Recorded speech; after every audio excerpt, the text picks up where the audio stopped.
Hello friends, आज हम exercise 5.2 का क्वेश्चन नंबर 15 करेंगे। Question number 15, for what value of n are the nth terms of two APs 63, 65, 67 and so on and 3, 10, 17 equal. Question की language को ध्यान से समझेंगे। हमें कौन सी nth टर्म है इन दोनों APs की जो इक्वल होंगी। अब एक AP आपको दे रखी है 63, 65, 67 एंड सो ऑन। आप इसमें देख रहे हैं कि डिफरेंस आ रहा है 2, ये 2 के चाल से चल रही है। और दूसरी AP है वो 3, 10, 17 एंड सो ऑन, और इसमें डिफरेंस आ रहा है 7, इसमें ज़्यादा डिफरेंस आ रहा है।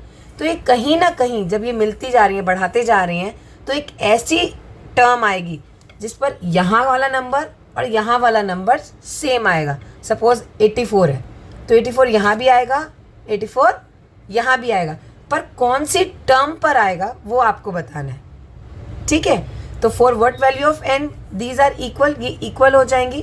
तो हम क्या करेंगे, इसका an और इसका an हमें इक्वल करना है। ठीक है, तो an इक्वल करने के लिए यहाँ पर क्या होगा, a plus n minus 1 into D, और इसी तरह से इसको मैं a से कर लेती हूँ, a plus n minus 1 into D.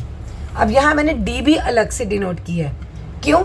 क्योंकि इसका डिफरेंस अलग होगा, इसका डिफरेंस अलग होगा, और इसकी फर्स्ट टर्म भी अलग है, इसकी भी है। तो दोनों को डिफरेंशिएट करने के लिए सिर्फ कैपिटल्स का और स्मॉल लेटर्स का यूज़ किया गया। फॉर्मूला वही है। तो यहाँ पर a हमारा है 63 प्लस, अब हमें वही टर्म तो बताने कि जहाँ पे ये ऐसा नंबर आए कि ये और ये इक्वल हो जाएं। तो हमने यहाँ पर n हमारा n ही रहेगा -1, और d हमारा क्या है, d कैसे निकलेगा, इस टर्म में से इस टर्म को माइनस करने पर a2 minus a1, that means 65 minus 63 जो है 2। आप ओरली भी चेक कर सकते हैं, यहाँ पर आपने 2 लिख दिया, इज इक्वल्स टू a की वैल्यू यहाँ पर क्या है 3 plus n minus 1 into D, और यहाँ पर d क्या है हमारा, यहाँ का डिफरेंस कैसे निकलेगा, a2 माइनस a1, यानी कि a2 है हमारा 10 और a1 है हमारा 3, 10 माइनस 3 7, तो यहाँ पर d की वैल्यू है 7। अब इस इक्वेशन को हमें सिंप्लीफाई करना है, और सिंप्लीफाई करने के लिए हम क्या करेंगे, 63 प्लस 2 इंटू n, क्योंकि ब्रैकेट से सॉल्व करेंगे, 2 into n 2n minus 2 into 1 2 is equals to 3 plus 7 into n 7n minus 7 into 1 7। अब जो हमारी कांस्टेंट टर्म्स हैं हम उसको एक साइड ले लेते हैं, और हमारी जो वेरिएबल टर्म्स हैं उनको एक साइड रखते हैं। तो 63 माइनस 2 यहाँ रह गया।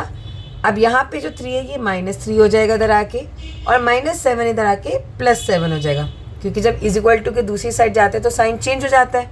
7n यहीं रहेगा और 2n इधर आके -2n हो जाएगा। तो ये हो गया 7 माइनस 2 5n। अब इसको सॉल्व करते हैं। 63 में से 2 गए 61, 61 में से 3 गए 58, 58 प्लस 7 कितना होता है हमारा 65। तो n की वैल्यू यहाँ से आ जाएगी 65 अपॉन में 5, ये जो 5 मल्टीप्लाई में था यहाँ के डिवाइड में हो गया, कैट करेंगे तो ये आ गया 5 से मल्टीप्लाई करने पे, 13 से मल्टीप्लाई करने पे आ गया 65। तो n की वैल्यू आ गई 65। तो जब 65th टर्म इसकी होगी और 65th टर्म इसकी होगी तो ये दोनों APs हमारी इक्वल हो जाएंगी। इसकी 65th टर्म और इसकी 65th टर्म पे ये दोनों हमारी इक्वल हो जाएंगी। तो ये था एक्सरसाइज 5.2 का क्वेश्चन नंबर 15।